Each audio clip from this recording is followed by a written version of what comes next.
Xin chào hai chị em.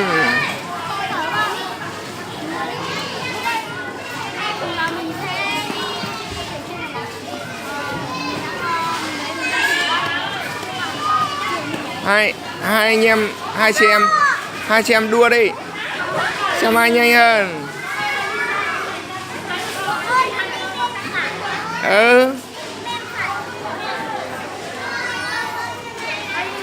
Hai chị em có đua không?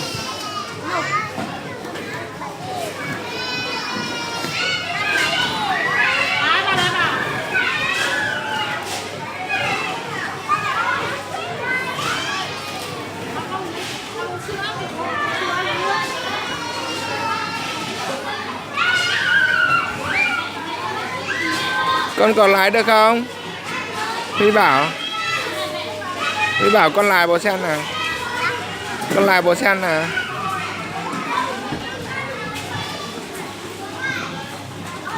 Con lái được không? Con lái được không? Đâu rồi? Con lái nè. Con lái gì đấy? Con vặn gì đấy? Con vặn gì nhỉ? Hả? Con vặn gì?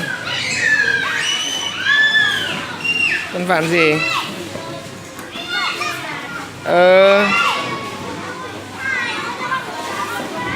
Con vặn thật mạnh. Thôi vặn mạnh làm gì con? Vặn mạnh làm gì con? Rồi con đi đi.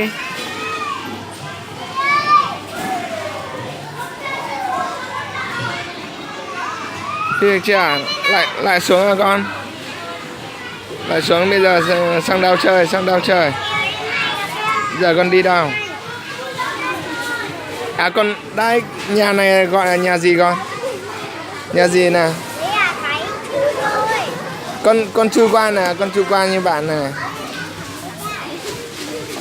Con chui như bạn. Con có biết chơi kia không?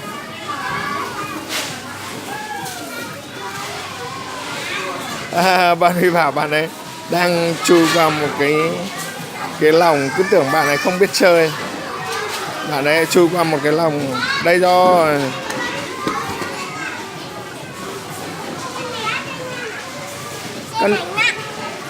Con đi xe à?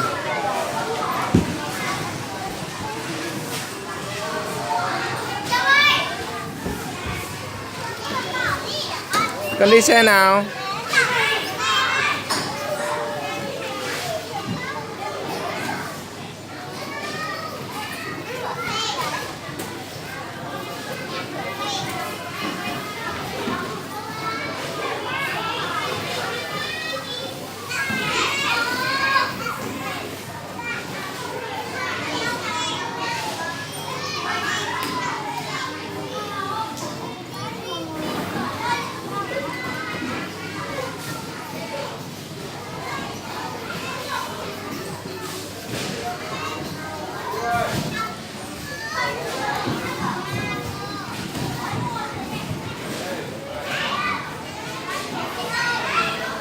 Đây là đường đua công thức 1 hả con?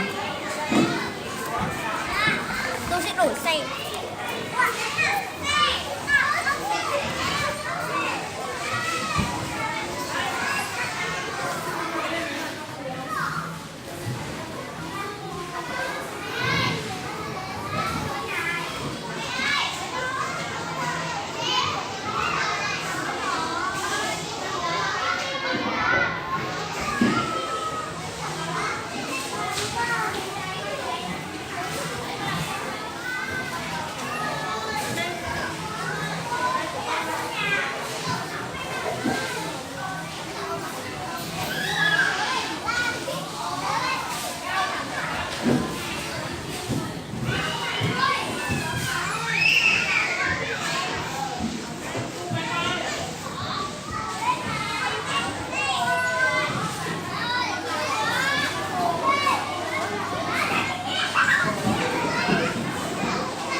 Bạn Huy bảo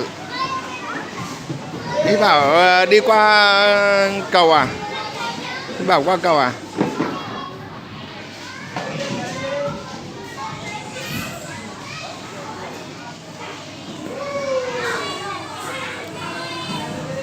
Cái xe đấy của Huy Bảo có nhẹ hơn không? Huy Bảo ơi,